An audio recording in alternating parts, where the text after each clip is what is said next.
Welcome to From Stuck to Scaled Growth Strategies for Small and Mid-Sized Businesses, your guide to navigating growth, transformation, and success in today's ever-changing business landscape. Each week, we'll dive into proven strategies, real-world case studies, and actionable insights designed to help small and mid-sized business owners scale smart, lead stronger, and grow faster. Let's get you unstuck and on the path to sustainable, scalable success. Now your host, Julio Gonzalez. Welcome to another episode of From Stuck to Scaled. I'm your host, Julio Gonzalez, and today we're talking about the stalling of growth when the owner remains too involved. While many might point to strategy as the culprit, the truth is often far more personal. It's about owner dependency. Our guest today is Jens Nielsen. Jens is a seasoned real estate investor and business coach and is passionate about helping business owners identify and overcome the dependencies that can stall growth. Get ready for a transformative discussion that could shift your approach to business growth. And let's welcome Jens to the show. Welcome, Jens. How are you doing? I'm doing great, Julio. I'm excited to be here today. I'm glad to have you here. Tell our listeners a little bit about yourself and your company. Yeah. So, how much time do you have? Well, I'm an immigrant from Denmark. I've been in the United States for 30 years, and the first 20 of them was working for other people, right? In IT, I had a long telecommunication and IT career, but roughly 10 years ago, I decided to, start my own business. And initially it was, and still is to some degree, commercial real estate investing. Started investing in apartment buildings 10 years ago. So, 2016, started investing in apartment buildings, grew to thousands of units, and also moved into commercial like warehousing and so on. That's been scaling back. And then around 5-6 years ago, I got more into coaching, consulting, and so on, because I felt like the real estate side didn't really keep me so busy. So I was like, all these years of being in IT and executive leadership, let me apply that to helping other small businesses grow and so on. So that's what I do. So coaching, consulting, real estate investing. So I'm happy to dive into any of those areas that may be interesting for your listeners. Well, I have a pretty similar trajectory. Also, I spent my entire career managing corporate technology. The last 12 as CIO at 3 different healthcare firms. So when I had the opportunity, it's like, do I want to start another tech firm? What do I want to do? And I spent literally the past probably 15, 20 years of my life spending more time in operations fixing them. So I opted to start a company helping businesses with their operations because I felt, I provided better value at this point there than in the pure technology space. And to that point, one of the things that you spoke about in your intake form was how founders become a roadblock in their own business, right? And you see this from an insurance perspective, you see this from a valuation perspective, that key person, founders that think they can get all this money for their business, but they are the business. So talk to us a little bit about what you see with founders that are the entire business and they don't even realize it. Yeah, no, it's a huge problem, right? So what I've seen is, I think the biggest problem a lot of founders have, right? They're really good. They have a great idea. They want to start a business. They're very visionary thinking, and they start the business. And then at some point, it grows beyond them, right? They start hiring employees, but they never really actually train those employees to be true leaders. They quite often just becomes a bunch of helpers. So a king with a bunch of helpers. And when the king, whatever you want to call it, is not in the castle, all the helpers start losing faith in what they're doing. They can't make independent decisions. They get stuck because they've always been used to going and asking the owner, the founder, for direction and so on. And at that point, right, as soon as the founder takes a break or anything, everything just starts to fall apart and collapse. And the poor founder is like, why can't I take any time off? And I always working and all this stuff as well. You never created a business. You just created, kind of a job for yourself with a bunch of helpers, right? And that's that's the wrong kind of thinking. We need to change that, because otherwise, you're just never going to be able to scale and grow and get out of it. So I met a great person in one of my networking groups. She was a prior guest on the podcast, Maggie Isaac, and we were having a conversation, and she's a coach like you are, and she says, no, because I like working, think race cars. I like working on the driver, and I'm jumping up in my chair saying, I like working on the race car. So it's opposite sides of the same coin. So how do you help, from a leadership coach perspective, those founders break past, being that bottleneck and the key individual? Yeah. And I love that analogy. I kind of would like to work on both. I usually, so the problem is usually with the driver, right? It's usually the driver, but too often they don't see that or want to see that. So quite often what I found the entry is to, well, let's work on the car. Let's work on the business problems first. Get some systems in place. Get, your accountability chart set up, your metrics, your meetings, because that feels less scary or less, it feels less threatening to the owner. Yeah. And then it's like, okay, when I have done that work with them, I said, okay, I also seeing that your senior leadership probably could need some leadership executive coaching, and maybe you also could need some, So I kind of tend to do that. That's been successful for me to start fixing the car and then start working on the driver afterwards. So I can kind of do both, right? That has been, because you can't fix one without the other, right? Yeah, absolutely. And what I do on my side, and I tell customers and prospects, I don't do one-off coaching. That is not my business, but inevitably you end up in a bit of a coaching relationship because you can't do one without the other. So I start off with the car, and I position it more from the perspective of more of an accountability partner than anything else. But along the way, you end up doing a lot of that coaching. So given that obvious, the leader is now the roadblock, what do you see when businesses stall? Revenue might be growing, but the business is just there. So what do you do, and how do you approach that? Yeah, and typically it is because the owner or the founder is completely overwhelmed. They're at their limit, so they can't, they try to run faster, they try to do more, they work more hours, but inevitably they run out of time or they burn out. So they try to, what I like to say, they try to scale themselves instead of scaling the business, right? And we know we can't scale ourselves. It's only so many hours in the day. So the way I approach that is, I get them to look back and say, okay, what made you successful in the first place? Well, I had this brilliant idea to start this business. Okay, so you have a great idea, and now you're stuck in operations, and you probably don't really like operations, because most founders don't, right? That's why they hire people like us. They hire COOs and so on. But they just don't know how to train and level up their people, right? So I just start like, well, what are some of the easiest things you can step out of, right? What are the small decisions that you keep making that your team should be making for you? Are you allowing them? So there's the 1 Minute Manager, an old book about the monkey on your back. Are you allowing people coming into your office with the monkey and leaving it there, right? Or do they walk out again? And that's what I'd start saying. I heard this great phrase. Somebody told me, can't remember this week or last week, saying somebody come into your office with a problem, and the question you ask to that person, how much of your salary are you willing to pay me to fix your problem? I love that. That maybe people maybe I should actually try to fix this myself. Right? But it's easy because as an employee, it's great, because then it's the boss's problem, right? It's not on you. Well, I didn't make the mistake. My boss told me to do that. The owner told me to do that, right? So it creates this like learned helplessness. It creates this like dependence on people making decisions, right? We got to get out of that, because otherwise you can never grow and scale. So how do you encourage, or what do you tell your customers to do to break free from that? Documentation. We talked a little bit about systems.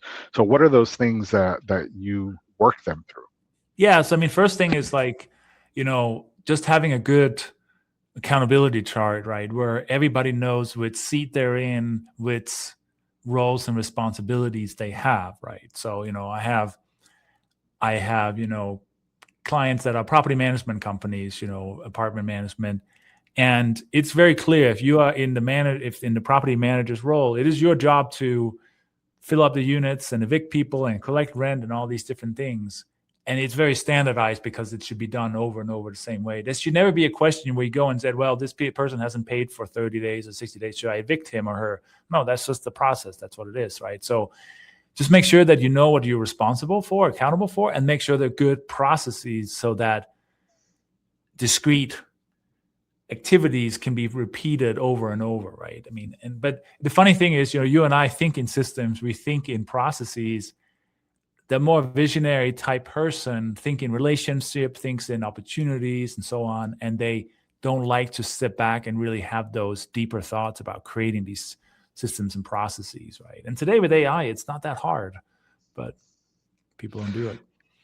So to that point, what milestones, what breaking points do you see maybe that are somewhat standard in different businesses? Do you see bottlenecks happen at specific dollar amounts, hiring thresholds? What are some of those key points where businesses get stuck? I think it's for the solo entrepreneur, right? For the solo person who is just him or her doing something, the breaking point is typically, a few $100,000 in sales, right? Because at that point they can't sell anymore by themselves, right? When you have a company that has employees, the breaking point is usually just, 3 or 4 employees, right? You actually start putting some layers in place. Then it starts breaking there because, if you have one manager and somebody underneath them, if that whole stack doesn't work, then it starts breaking, right? And if it's the same thing, like if, I love the E-Myth, it's an older book, right? But the E-Myth, the same thing. The owner scales, they don't put systems and processes in place. And it's like, why are these people not doing it right? And they have all these complaints and then they shrink again, right? Because they don't know how to overcome it. And that's what I see as well, right? So if you start feeling like, if you're listening to this and you're like, oh man, I need to shrink to make it simpler. It's like, no, you've hit this wall of you don't have the proper systems in place to grow, right? Yeah, it's funny because I've had a lot of folks tell me, the first milestone is when you hire your first employee.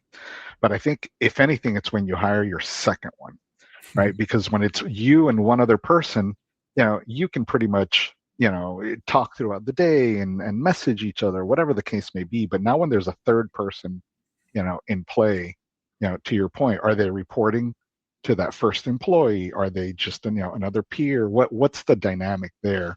So for me, that second employee is definitely a major milestone that can cause problems.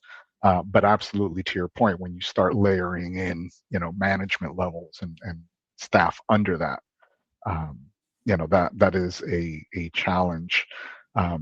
So how do you best handle additional staff? You need that management structure, but now that you have 2 managers and staff under them, how do you help that founder best utilize the additional people that they now have?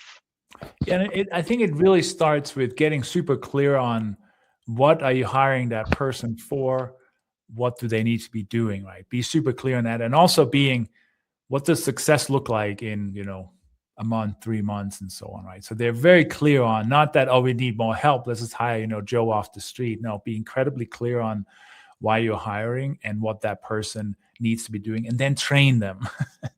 Like, I've seen it so many times. People, they hire somebody because they're really good at whatever. They hire them and they think that they can just plug them in and they know what to do. Well, then you end up with this helper who doesn't know what to do, right? So invest the time and effort into training them. Maybe if it's a small company, you as the owner train them. If it's a little bit bigger, maybe you have your second or third employee train the 10th employee, whatever it is. But make sure you train people, because people are smart, people have skills, people have experience, but if they don't know how your operations are, most people fail if they just thrown in there without a lot of guidance initially, and it's worth that investment.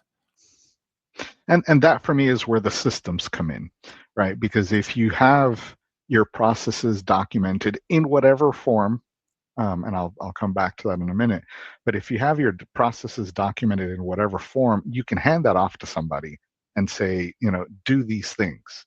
But if you have nothing, I've seen too many founders, oh, Mary doesn't know what she's doing, she's not a great employee. Well, did you train Mary in any way? Did you give her anything on how to do her job? Because if not, then it's on you, right? And that's where I tell my customers, I'm very practical with how I approach pretty much everything. If it's a new organization, you're hiring your first employee, write down the 10 steps that you need. It can be 10 bullet points. You don't need pretty pictures. You don't need a lot. 10 little bullet points. That will get you so much further than just go do blah. And then you mature it from there. But too many founders don't even do those 10 bullet points. Yeah. People feel they hear, I think that visionary thinker gets a little bit overwhelmed, like, oh, processes. Well, this is, they look at the old IBM manuals that were hundreds and hundreds of pages long, right? We've both seen them in our careers, but that's not the point, right?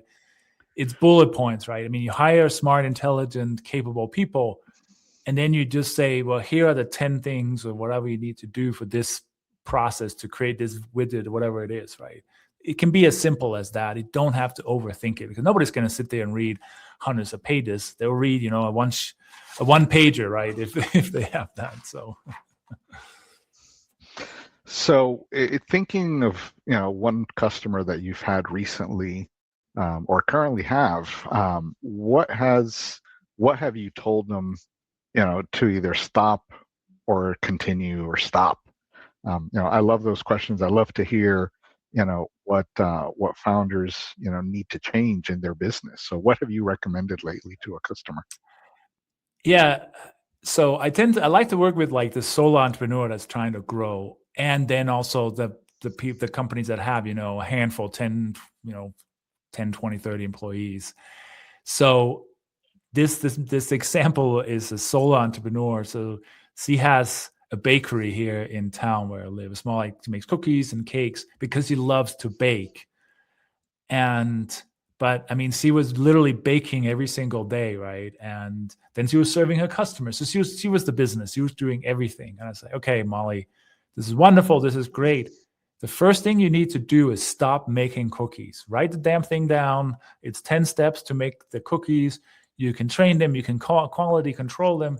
And when they know how to bake cookies, you just freed up God knows how many hours in your week, right? The simplest, the easiest thing, right? I said, then you also remove yourself from the bakery so that you're not there all day long talking to customers. Get out so you can sit in the background, document how do you make the more fancy cakes, right? How do you grow the business and all this stuff, right? So she was literally, last time I saw her, she's like, yeah, I haven't even been in the bakery most of this week. My team is there doing things, right? But she just had to get permission to stop one thing and hire. And this is not, an expensive hire because it's not 40 hours a week, right? It's just baking cookies. So that was really the key thing. And I think another thing that a lot of solo entrepreneurs, they look at like, oh my God, that's a $50,000 or $100,000 a year employee. I can't afford that. Well, first of all, you don't pay them $100,000 the day they start, right? You put them in there and you test them out. And if it doesn't work out, a month or 2 months, maybe you spend 10 or 20 grand and you can let them go if the sales and the growth isn't there, right? So that's another way to think about hiring. It's not like you're spending that money day one, right? So you're listening to the From Stuck to Scale podcast, and our guest today is Jens Nielsen, and we're talking about when the founder gets in the way of growth. And to continue that last point of yours, I brought this up in another episode earlier this week. Because something is your expertise doesn't mean that you need to retain it either individually or within your organization. I don't know if it's still the case, but I know several years ago, Cheesecake Factory, all of their cheesecakes were manufactured by Costco.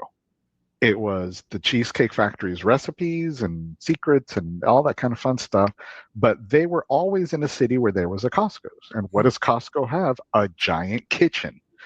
They produce, croissants and muffins, in significant quantities. So they outsource that, to an organization that has expertise, that has the volume capability, and that way the restaurant could focus on serving its customers a hot, fresh meal.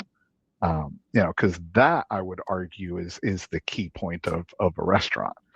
So I think there's a tremendous opportunity for founders to really look at what they're doing. What can they pass on to someone else, what they can outsource completely. And now with AI, have the conversation.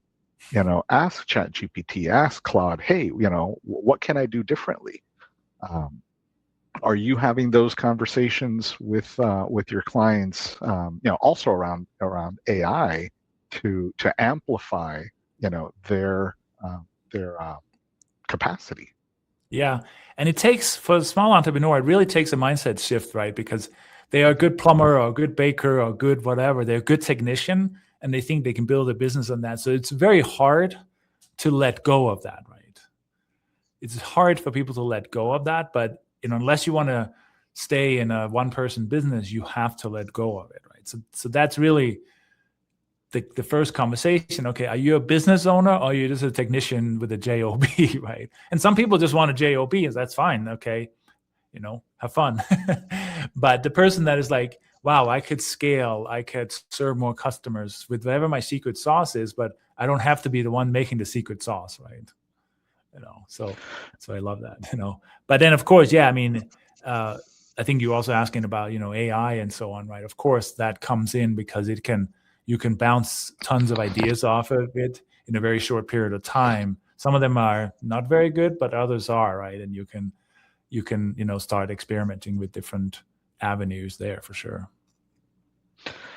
When you start coaching your clients for better structure, how do you approach the behavior side of it also? Because structure alone, doesn't necessarily solve a problem, and behavior alone doesn't. The two have to go hand in hand. So how do you approach that with your customers?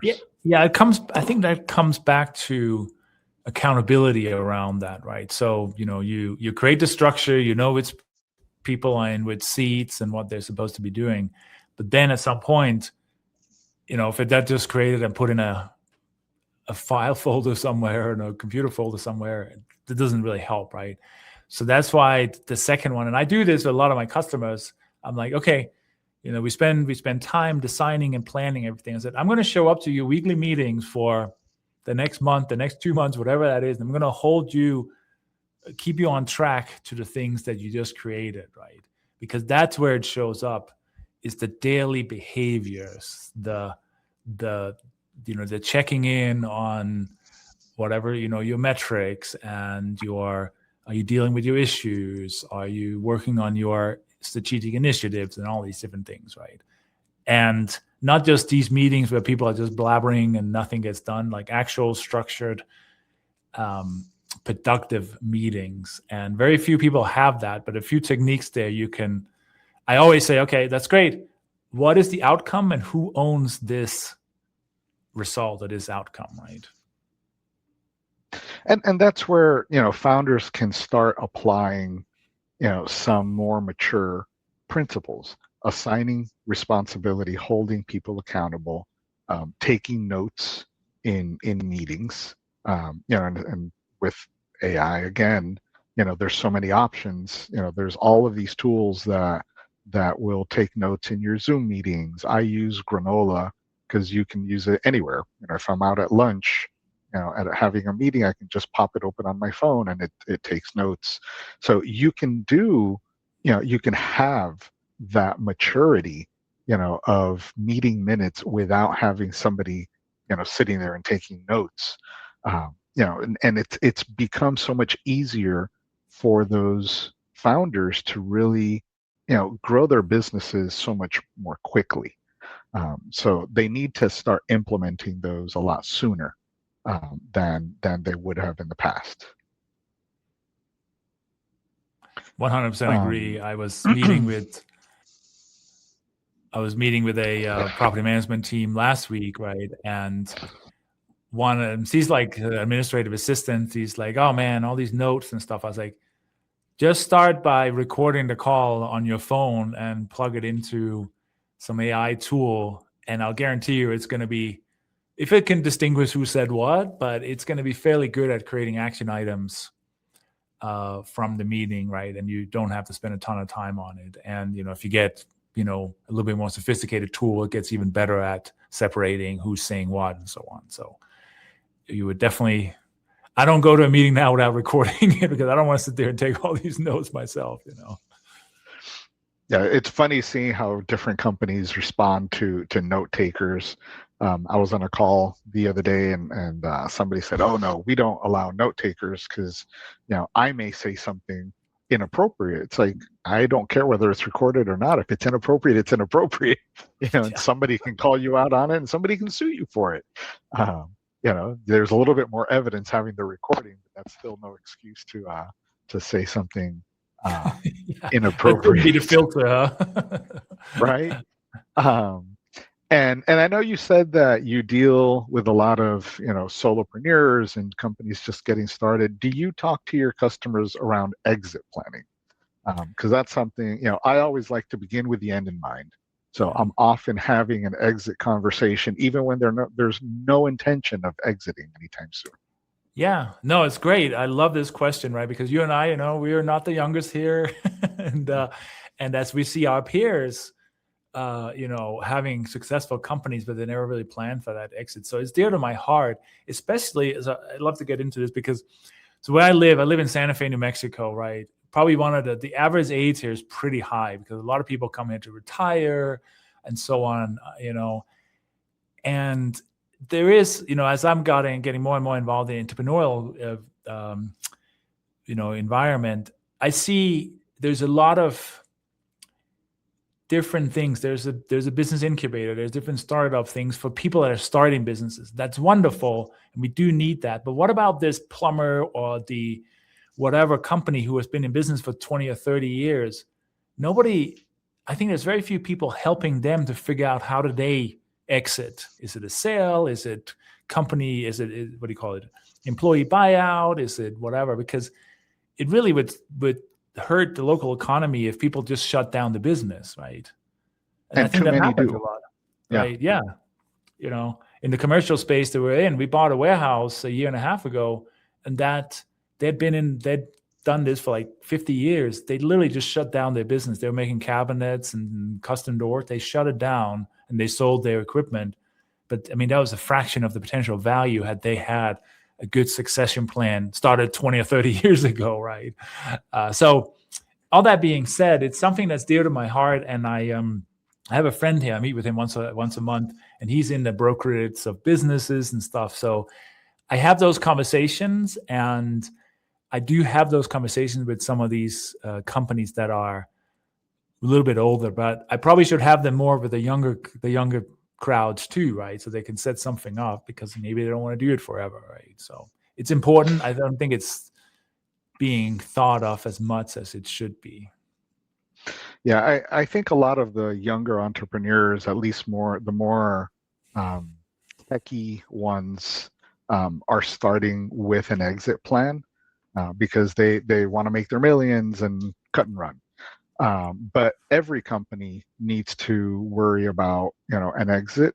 And the other part of that, the kind of flip side of the coin is, partnerships, right? So you and I enter a partnership and, I'm incapacitated, I pass away. All of a sudden, you're in business with my family, because they've inherited my side of the business. And I heard from a friend that had an ugly case like that where the surviving partner ended up having to sell his part of the business for a fraction because the business was going down the tubes because of the family.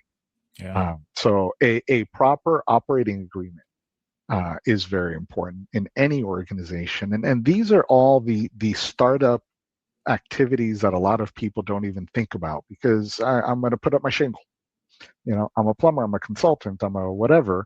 I don't need to worry about all of these things, but the fact is you do. Because there is so much that goes into a business. And again, you don't need that crazy 100-page plan, but what are you going to do when? Have that, at least think about it. And too many business owners don't, because they just don't know. Yeah. And I've been thinking about that too, because I work with like residential real estate agents, right?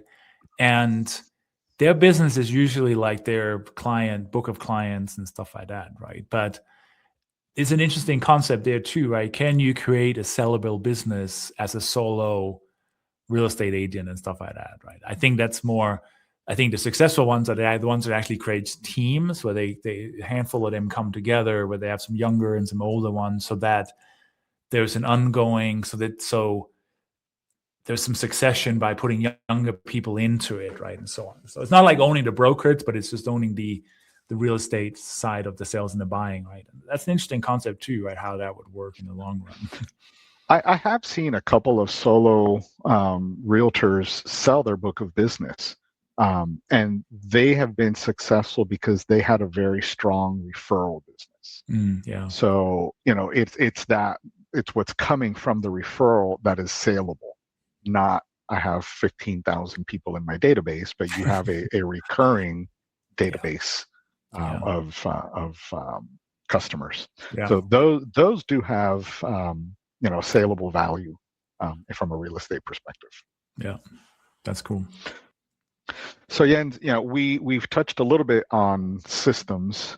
Both you and I like to build systems within companies, but the system alone really requires a shift in that founder, right? So what does it take to get them to trust? Well, first of all, to build the system, then to trust the system, because if not, the system's going to fail. So how do you help your customers with that?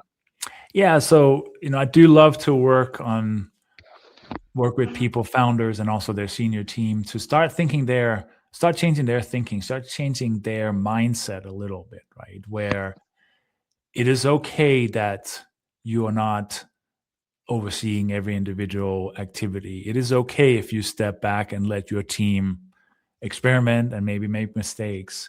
It is okay if you let go of that and start really thinking about the things that's going to grow your business, right? So there's that. And also just the leadership part, right? The leadership on the next tier, helping them see that leadership is not something that you necessarily are assigned.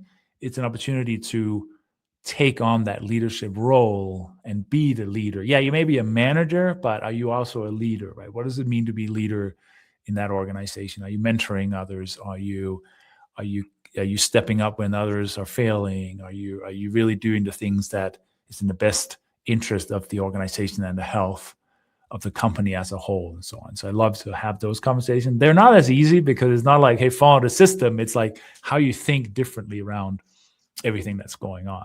So that's where the second part of my passion comes in, when I can start doing that kind of work.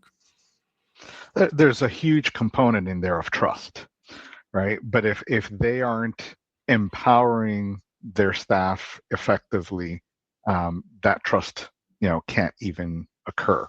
So there has to be a giving. The person on the other end has to receive that responsibility and ascribe to it. Like you were saying, they need to step up, and then that trust has to be there.